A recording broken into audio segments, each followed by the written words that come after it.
Stop letting banks control your real estate dreams. Here's how I bought my first rental property without ever stepping foot in a bank. You know what's interesting? Most people think getting rejected by banks means the end of their real estate investing journey. But what if I told you that a bank rejection could actually be the beginning of something much better? See this all the time. Smart, capable professionals who have great jobs and solid income, but they can't get traditional bank financing for their first rental property. Maybe their debt to income ratio isn't perfect, or they haven't been at their job long enough, or the property doesn't meet strict bank criteria. Whatever the reason, they feel stuck, watching their dreams of building wealth through real estate slip away with each bank rejection. But here's the thing. Most successful real estate investors I know rarely rely on traditional bank financing. Instead, they've mastered something far more powerful: creative financing. And in this video, I'm going to show you exactly how to finance your first rental property using 3 proven strategies that work even if banks say no. I spent years studying and using these exact methods. I've seen countless investors use them to build substantial rental portfolios. The best part? These strategies often come with better terms, faster closing times, and more flexibility than traditional bank loans. So if you're ready to stop letting banks determine your financial future, stick around. By the end of this video, you'll know exactly how to finance your first rental property, even if you've been rejected by every bank in town. Strategy number 1, private money lending. The power of OPM, or other people's money. Let me tell you something that changed everything for me when I first started investing in real estate. Just got rejected by another loan officer from another bank. The rejection led me to discover what would become my favorite financing strategy: private money lending. Here's what most people don't realize. There are countless individuals out there with money sitting in savings accounts earning practically nothing in interest. These could be business professionals, retirees, or even family members who are looking for better returns on their money. And that's where you come in. Private money lending is exactly what it sounds like: borrowing money from private individuals instead of institutions. The beauty of this approach is the flexibility. You can negotiate terms that work for both parties, often with more flexible qualification requirements, faster approval and closing times, no rigid property criteria.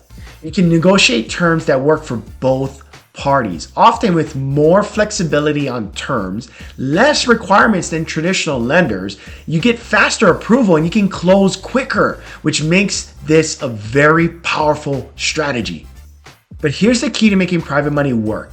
You need to structure the deal so it's a win-win. When working with a private money, it's beneficial for you to understand what that lender is looking for and can you provide it through this investment strategy. Strategy number 2, seller financing, the hidden gold mine. Here's what's fascinating about seller financing that most people completely overlook. You know how everyone's fighting over the same properties with the motivated sellers? Well, there's another type of motivated seller that nobody's talking about. Sellers who are tired of managing their rental properties but don't want to give up their steady income stream. These sellers are perfect candidates for seller financing. Instead of getting all their money at once, they continue receiving monthly payments from you, often with better returns than they would get by selling and reinvesting the money elsewhere. Here's how to structure a seller financing deal. When working with a seller like this, you're going to want to negotiate reasonable down payment terms, something that you would get better than if you went to a traditional lender. You want to agree upon an interest rate that makes sense for both parties so that you're positive cash flow. Setting up monthly payments over agreed upon term will benefit your longevity of cash flowing performance. And consider throwing in a balloon payment after several years so you can refinance them out using traditional methods. The real magic of seller financing is that you can often negotiate better terms than you would get from a bank. Plus, sellers are usually more flexible with credit requirements and the property condition. Why? Because they've already know the property and its true value. Strategy number 3, subject to deals, the advanced strategy. Let's talk about one of the least understood creative financing strategies: subject to deals. This is where you take over a seller's existing mortgage payments while taking title to the property. The key to subject to deals is finding sellers who want to sell very quickly but have very good existing financing terms with a bank, who want to be relieved of their mortgage obligations but can't figure out how to make it work. Now, there are some important legal considerations to subject to deals. The original mortgage gets to stay in the seller's name. You're going to need proper legal documentation to ensure the subject to deal is good. You will need proper legal documentation from a legal professional. And remember, the due on sale clause needs to be understood so you know your risk. And insurance must be properly structured.